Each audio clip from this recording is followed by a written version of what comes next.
L'ancien Premier ministre, Bernard Cazeneuve a quitté le Parti socialiste lors de l'alliance avec les Insoumis de Jean-Luc Mélenchon. Depuis, c'est le silence radio malgré des rumeurs selon lesquelles le député de la Manche allait se présenter à la présidentielle.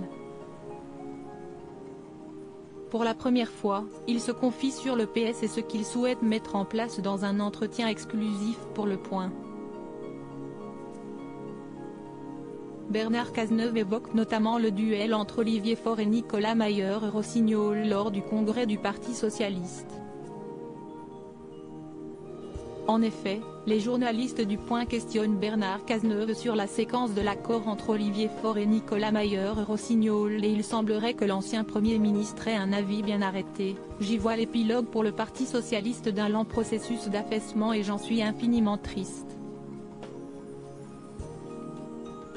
Beaucoup de militants sincères sont aujourd'hui désemparés face aux calculs cyniques d'appareils.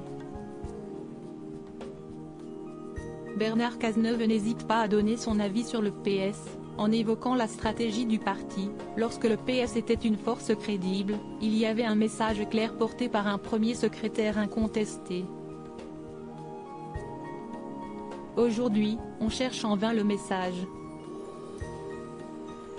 Un défi que le député serait prêt à relever puisqu'il poursuit, il est donc désormais urgent de construire une offre politique crédible, si l'on veut éviter à terme la victoire de l'extrême droite.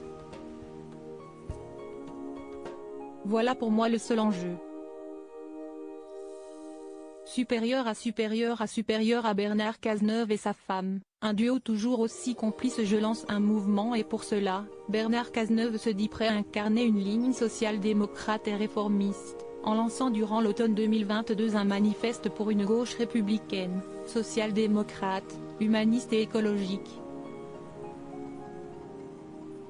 Le Point demande alors clairement si l'ancien Premier ministre souhaite créer son propre parti et la réponse laisse planer le doute. Il y a déjà beaucoup trop de partis, et aucun ne délivre de message sur la France aux Français. Pour moi, l'urgence est de réfléchir à un projet fort avec tous ceux qui, à gauche, aspirent à retrouver l'espérance. Je lance un mouvement qui, s'il rassemble, pourra à terme constituer une force. Avant le congrès d'Épinay, il y eut l'étape de la Convention des institutions républicaines. Il faut donc toujours procéder par étapes.